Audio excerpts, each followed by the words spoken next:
मैं जानना चाह रहा था कि कांग्रेस क्यों नहीं, कोई कह रहे कांग्रेस वालों से पूछो कांग्रेस का मतलब, लेकिन वो कह रहे हैं कि भ्रष्टाचार तो दोनों ने मिलकर किया। उपाध्याय जी कुछ कहना चाहेंगे? जी, तो देखिए, हमारी पार्टी हुड्डा जी की जब 10 साल की सरकार थी, हाँ। तो शिक्षा के लिए, चाहे अस्पताल के लिए, सभी सड़कों के लिए बहुत विकास कार्य किए। एक केंद्रीय विश्वविद्यालय, 13 स्टेट यूनिवर्सिटियां बनाई इन्होंने इस 10 साल में। न तो एक यूनिवर्सिटी बनाई सरकारी, न तो नहीं कोई नहीं, मेडिकल भड़ाना जी कॉलेज कह रहे हैं खोले। आपने जो है भ्रष्टाचार किया, आपकी सरकार में दलाल घूमते थे, और दूसरा उन्होंने कहा कि एक ही जिले में विकास हुआ 70%। आंकड़े बताते हैं, देखिए, यही कह रहे थे ना भड़ाना जी आप? भड़ाना जी की बात का हम नहीं जवाब देंगे। क्यों? आप ये जान लीजिए कि आम आदमी पार्टी के आधे दर्जन से अधिक मंत्री विधायक जेल में हैं। कौन किसने भ्रष्टाचार किया वो खुद आप देख लीजिए। सर जेल से बाहर आ गए सर, सबको जमानत मिल गई। बाहर आ गए, वो भारतीय जनता पार्टी में हरियाणा में सरकार कांग्रेस की संभावना वो कमजोर करने के लिए बाहर किया, चाहे राम रहीम बाबा हो चाहे आम आदमी पार्टी के नेता। सर देखिए, अब आप फिर उनको बी टीम बोल रहे हो जी, आप साबित क्या करना चाह रहे हो? बीजेपी की बी टीम है। पार्टियां, जितनी क्षेत्रीय पार्टियां चुनाव लड़ रही है, भारतीय जनता पार्टी की छोटी छोटी एक एक दो दो तीन आपके साथ होते हैं तब बी सी डी नहीं होते सर, ये वो बी टीम तो है ही है वहां पर। नहीं, आप साबित कर दीजिए बी टीम कैसे है। अरे भाई, केजरीवाल जी को देखिए, ईडी ने बहुत पहले दे दिया था जमानत। हाँ। फिर इनको सीबीआई में फंसाया, तो अब इसी समय तुरंत जो है चुनाव के समय जल्दी इनको याद आई, छोड़ दिया गया। तो यही सब समझिए। मतलब राम रहीम बाहर आए तब दिक्कत, केजरीवाल बाहर आए तब दिक्कत आपको? नहीं, आने पर दिक्कत नहीं है, लेकिन टाइमिंग की बात पहले ही आना चाहिए था उनको, और भड़ाना पहले जी आना चाहिए था। ओके भड़ाना जी ये कह रहे हैं कि आप लोग भ्रष्टाचार की बात करते हो, आपके तो सारे मंत्री विधायक जेल में हैं, और आप लोग बीजेपी की बी टीम है, इसलिए केजरीवाल बाहर आए हैं। अच्छा, हम हमारे कोई बीजेपी की मंत्री बीटी में ये कह रहे हैं, पहुंचा दिया ये पूरा देश जानता है, पूरा देश इस बात को जानता है कौन बी टीम है और कौन ए टीम है। धर्मराज जी, मैं इनसे कहना चाहता हूँ भ्रष्टाचार की बात करें, जब इनकी पार्टी में नारायण महाराष्ट्र से, कुलदीप बिश्नोई हरियाणा से, नवीन जिंदल हरियाणा से, अजीत पवार महाराष्ट्र में, देश में कितने ऐसे उदाहरण हैं जो इनकी पार्टी में आ जाते हैं तो वो गंगा जी में नहा जाते हैं, और बाकी कहीं और रहते हैं तो वो भ्रष्टाचारी होते हैं। पूरा देश इस बात को जानता है। मैं एक और बात कहना चाहता हूँ धर्मराज जी, भारतीय जनता, हमारे हरियाणा में चुनाव चल रहे हैं, हरियाणा की अगर हम बात करें, देखिए हरियाणा में भारतीय जनता पार्टी के राज में 200 करोड़ रुपए का घोटाला हुआ फरीदाबाद में नगर निगम में। उसका मुद्दा हमने बहुत जोर शोर से उठाया।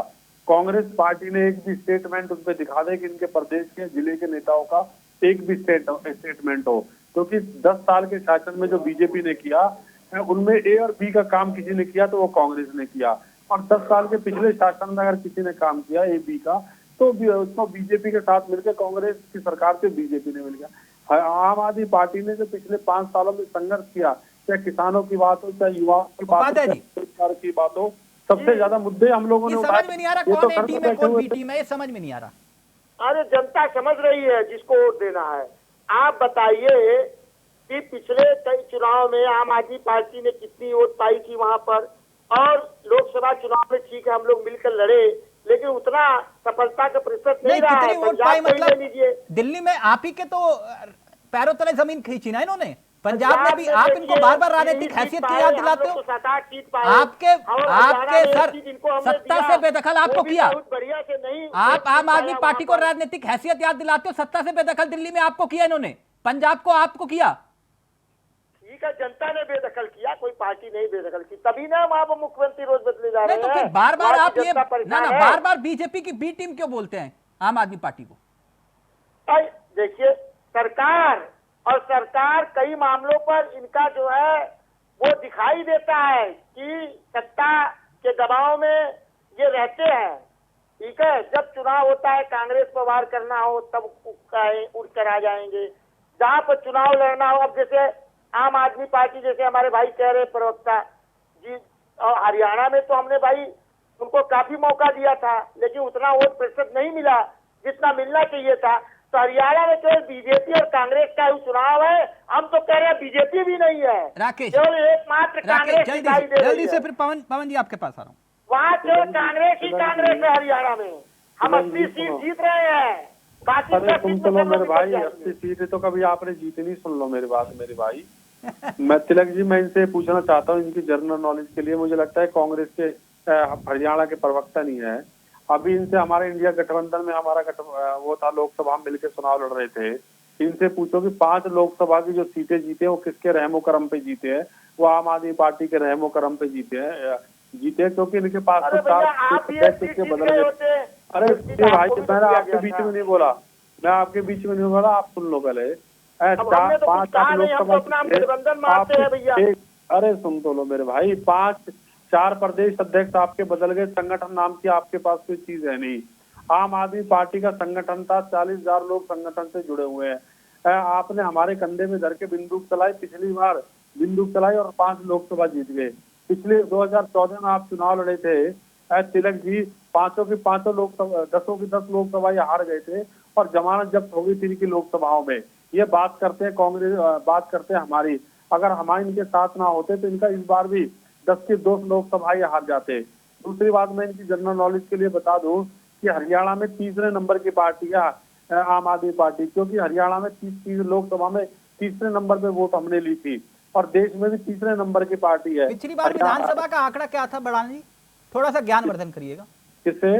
पिछली बार कितने % वोट मिले थे हरियाणा में विधानसभा चुनाव में? नहीं, पिछली बार जब हम चुनाव लड़ रहे थे, जब तो नया नया चुनाव था हमारा, हमने जेजेपी के साथ जाके हमने आंकड़ा पूछ रहा हूं सर, वो गठबंधन कर लिया था। वो हमारी भूल थी कि उनके साथ हमने अच्छा, गठबंधन किया, ठीक उसमें हमें कुछ ठीक ज्यादा मिले नहीं सर, उपाध्याय जी को ऑब्जेक्शन नहीं है तो मुझे भी कोई, लेकिन एक बात बताइए, आपको लगता है कि राहुल गांधी राम रहीम का नाम भी लेंगे? एक मिनट उपाध्याय, 1% भी वोट नहीं मिला था सर। नहीं मिला था तो वो बता रहे हैं कि 5 सीटें जो जीते हो वो हमारी बदौलत जीते। उपाध्याय जी आपके सामने तो वो बोले। फिर अभी चल जाएगा, आप तो एक हफ्ता रुक जाइए ना।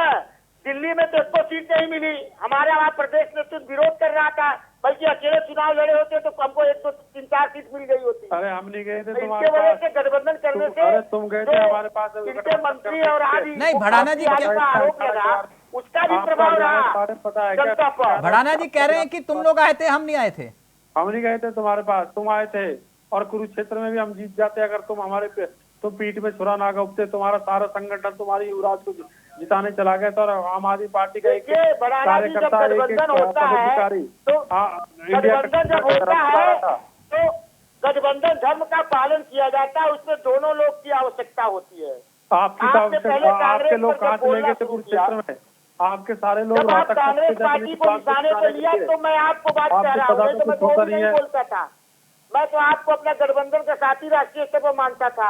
आप जान लीजिए, आपसे गठबंधन होने में हमारा नुकसान हुआ लोकसभा चुनाव में। और दिल्ली में हम और सीट जीतते, हरियाणा में भी जीतते। आप बताइए, पंजाब में हम लोग अलग अलग चुनाव नहीं, नुकसान हुआ। आप हाथ में हाथ डाले घूम रहे थे, आज कह रहे हो नुकसान। वहां राहुल गांधी सब कह रहे थे कि भैया आम आदमी पार्टी को साथ ले लो, हुड्डा जी कह रहे थे नहीं अकेले दम पे जुटवाएंगे, है ना? और आप यहां पर कुछ और कह रहे हो, ये बात गलत है उपाध्याय जी। नहीं, एक